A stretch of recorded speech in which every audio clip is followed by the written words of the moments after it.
میرے اوپر تو یزید کی بیعت لازم نہیں ہے، میرے اوپر تو یزید کی بیعت لازم نہیں ہے۔ سب دیکھیے، حسین سے بھی دوستی، یزید کو بھی سلام، میں نہیں کرتا سر۔ دیکھیے in clear words I am now saying, جب آپ شعر و شاعری شروع کرتے ہیں اور اس قسم کی باتیں کرتے ہیں، مذہبی باتوں کو اور اس کو لاتے یہ ہیں، مذہبی بات نہیں ہے سر، then you have no constitutional argument with you۔ یہ کانسٹیٹیوشنل آرگومنٹ ہے۔ پچھلے 15 منٹ سے آپ کو یہی کہے جا رہے ہیں کہ ہاؤ اے کانسٹیٹیوشنل بینچ اور a bench of 24 members can be constituted. میں اسی پہ بات کر اسی کا رہا ہوں، جواب میں نے تو اسی کا کوئی اور میں نے تو کوئی بات ہی نہیں کی۔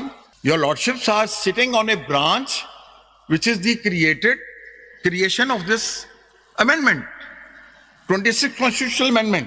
That amendment destroys the total complex of the constitution.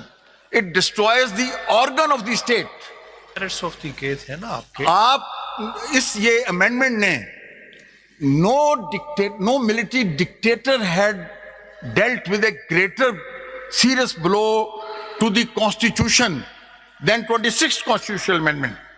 Art 8 of your lordships are applying your lordship's mind to resolve this controversy.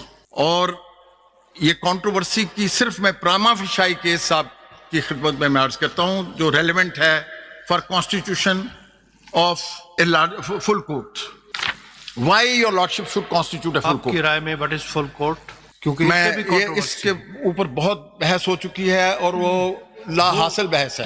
دو شیخ صاحب، ہمارے پاس دو کورٹس کی فارمیشن کو فل کورٹ کہا گیا ہے۔ کچھ دوستوں کا یہ ہے کہ فل کورٹ دی ٹوٹل ججز ٹوڈے، اور ایک کہا گیا جی 16 ممبرز دی فل کورٹ۔ اب آپ کی رائے میں فل کورٹ کیا ہے؟ میری معروضات یہ ہیں معاملے کو طے کرنے کے لیے کہ جتنے بھی فاضل جج صاحبان 24 کے 24، بے شک وہ 26ویں آئینی ترمیم کے بعد بھی مقرر ہو چکے ہیں، جن میں سے 26ویں آئینی جوڈیشل کمیشن آف پاکستان کے ذریعے تقرر ہونے والے جج صاحبان کا بظاہر ایک کانفلکٹ آف انٹرسٹ ہے، لیکن یہ میں بات ان کے ضمیر پہ چھوڑتا ہوں اور میں آپ سے التجا کروں گا راستہ بنانے کے لیے۔